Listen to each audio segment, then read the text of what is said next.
Hey guys, welcome to the channel. It's Jack with Stronghold Strength and Conditioning. And today, I've got a 10-minute follow along morning movement practice that you guys can be doing on the regular to make sure that you're waking up and getting your day started on the right foot. But before we get into it, make sure you take a moment and hit that subscribe button so that you don't miss out on future content like this. Every Thursday, I'm putting out videos showing you how to resolve aches and pains, prevent injuries, and overall optimize your performance. That includes little workouts like this.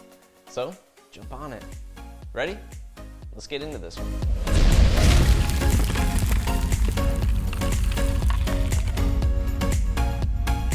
All right, guys. So as I said, today we've got a 10-minute movement practice for you guys to get your day started. And what we're gonna be doing is just going from basically head to toe, hitting on each area, making sure that things are moving well in the way that they should, and just taking them through range of motion. So enjoy it. All you need is a mat. Other than that, you might want a water bottle, just take a sip here and there. Listen into that cueing very closely because I talk a lot about form, and pay attention to it as much as possible with what you're practicing. If you need to modify anything that we're doing, I'm gonna give you some suggestions for that in the cueing as well. So listen in closely, and most of all, have fun with it. Here we go. All right, guys, we're gonna be starting in a butt to heels position with the toes tucked in extension. If this is uncomfortable for you, just place a little pillow between the calves and the hamstrings to provide a little extra space for the knees here. First, we're gonna be doing scapular elevation and depression, focusing on two movements here of it. We wanna bring the shoulder blades as high as we can, shrugging the shoulders as high as we can with a tight flex, and then depress the scapula to the mid-back as much as possible. As I depress the scapula, I wanna keep the elbows in toward the rib cage, externally rotating the shoulder. So I want to make sure that I'm opening up my chest as much as possible. My palms will face forward. Even as I shrug here, I'm trying to keep that same external rotation at the shoulder itself to make sure that my rounding of the shoulder blades does not occur. It's just a straight up, straight down position there. Even with the chin, I'm trying to tuck that to the Adam's apple so I maintain a good neck position here. Next, we're going to transition to protraction and retraction of the scapula. And as I protract, I'm going to internally rotate, and then as I go into extension of the arms back behind me and retract, I'm also going to internally rotate the shoulders here. So you'll see a nice flexion of the thoracic spinal column. I'm pushing my hands away from me, really trying to extend the arms out as much as possible, and then bringing the shoulder blades together. Here, I'm giving a little bit of an arch as I reach back each time. You'll get a stretch through the biceps there, and you should feel even into the shoulder some. And we want to make sure that those shoulder blades are coming back as we reach back behind us, and that the scapula are not protracting forward in that position. Good. Next, reach directly out to the side, and with the shoulder blades on the upper back here, we want to rotate from the glenohumeral joint itself, going into internal rotation as far as possible without protraction, and external rotation just a few times there. Next, we're going to take the foot and put it in a plantar flexed position, so we're getting a little more of a stretch down the front of that shin. And we're going to go into some neck rotations here. So I'm going to go one direction and then the other, trying to use as much range of motion as possible, keeping the abdomen engaged, so the only thing that I'm really moving here is my cervical spinal column. My shoulder blades are on my upper back, my hands can just rest on my thighs there. And I'm using my eyes as a guide to the range of motion here, trying to look in as big a circle as possible. You'll see those eyes kind of rolling in my head as I go side to side here. I want yours to do the same. Use those to open up that range of motion. Our goal here is to keep those shoulder blades down and back, out of the way of our cervical spine, so we can access as much movement as possible there. Next, we're going to go into rotation with a little look up and down here. So what I'm trying to do is reach my chin over my shoulder with the shoulders still held down and back, making sure that that back shoulder doesn't try and follow me as I rotate. You might feel some cracks, kinks, pops as you're doing these rotations or those circles. That's all okay. That's what we want. Some stuff releasing, opening up range of movement that you didn't have before. Go ahead and switch the shoulder you're looking over. Once again, looking up and down, small movements while in this rotated position to help open up any tight tissues here. A few times in each direction we're gonna go.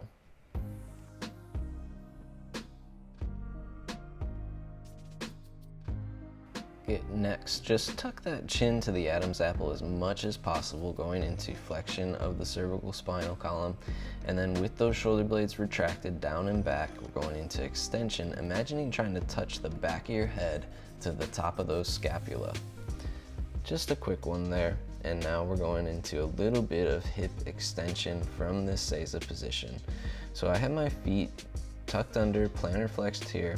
My hands are back behind me with the shoulders in internal rotation, so my thumbs point toward my knees there, or my fingertips will point toward the knees as we open up. What I want to do is push through the floor, extending so those shoulder blades are touching together, and also extending through the hips as much as possible. My abs stay engaged, so I'm not feeling my low back, I'm feeling my butt and my upper back actually open up into this position here. And as you get more comfortable, you can go to this flat palm positioning. Each time squeezing 5 seconds at the top, making sure we're holding that glute flex as we're working, and really getting those shoulder blades to open up the chest as much as possible, retracting on the shoulder blade, on the spinal column there. Next, we're gonna place one hand right behind us, centered up, and we're gonna rotate as we extend here. So rotation and extension at the same time here, pushing the floor away from the arm that's underneath us. I'm trying to keep my elbow rotated toward my body as I push away. So I'm gonna make sure that my shoulder blade is not going into protraction. It is retracted and depressed, and my shoulder is in external rotation from that bottom side. Go ahead and switch sides. Glutes engage. We'll get a nice stretch along those obliques through the rib cage here. Each time pulling the hips back down to the heels. You get a nice stretch through those quadriceps if those are tight, but we should feel the glutes driving those hips up each time and really getting a nice long reach through that side body. And we want to make sure we're extending as much as possible on this reach here, with the palm reaching up overhead, thumb back behind us. Next, we're going to bring those hands out front, and if you need, you can use a coffee table or a post for this one, but we're going to transition from all fours here, toes tucked, to a deep squat position. So that's okay if we're a little rounded in the top position to start here. Each time my hands touch the floor, I'm gonna start to play with my shoulders a little bit, you'll see. So I wanna keep the arms stiff. I'm gonna move the shoulder blades, push them onto my upper back as much as possible, kind of get a little stretch through my neck there. And I'm just going from squat to all fours. I might start to circle a little bit here with the neck. I'll let the head hang. You'll feel a stretch from that. So play with what movements kind of feel good as you're in the all fours position. It might be kind of doing a cat-cow. Here I'm kind of shifting my shoulders from side to side, and I'm going to start to do that more and more as I get into this here. So I'm shifting bigger circles side to side. The shoulder blades are pressed into retraction as much as I can get them. And here I'm also going to play with my hips now. So I'm going to go a little side to side, trying to keep 3 points of contact from my feet. The first metatarsal, the fifth metatarsal, and the heel. Now I have a relatively narrow stance, so that's going to challenge my ankle mobility a little bit here as I move side to side as well. But I want to try and maintain those 3 points of contact. Here we're opening up a little bit more in the shoulders, getting deeper into that side to side movement. And here I'm shifting a little more side to side from the hips, going into internal rotation of the hip and external rotation of the hip at the same time, the opposing hips. So keep transitioning, keep playing. The movement can get bigger and bigger as you get more comfortable, as it starts to open up here. And that's where we're gonna let it kind of settle in. Very good. Next, we're transitioning to a 90-90 sit. So we want 90 degrees out front, 90 degrees to the back with the knee. And from there, reaching directly out to the side, even slightly behind you so the shoulders are retracted. I want to lean in so my sternum is going mid-shin to knee almost. So we're trying to imagine ourselves lining up with that knee out to the front. And as I lean over here, I'm gonna feel a few things going on. I might feel a stretch at the glute on the front leg. I might feel the internal rotators of my back leg working to stabilize the position. Keep those arms pulled back, retracted, reaching out, pulling a few times. And then we're gonna try one rotation here. So if you can, get those palms together. You're gonna place the left elbow on that right knee, so we're rotating in toward the front leg and opening the chest as much as possible. Very good. Go ahead and transition to the other side.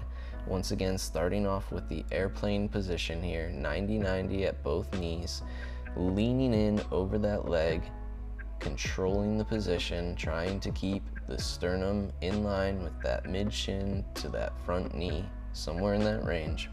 We're gonna do a few here, and then we'll finish with one rotation once again.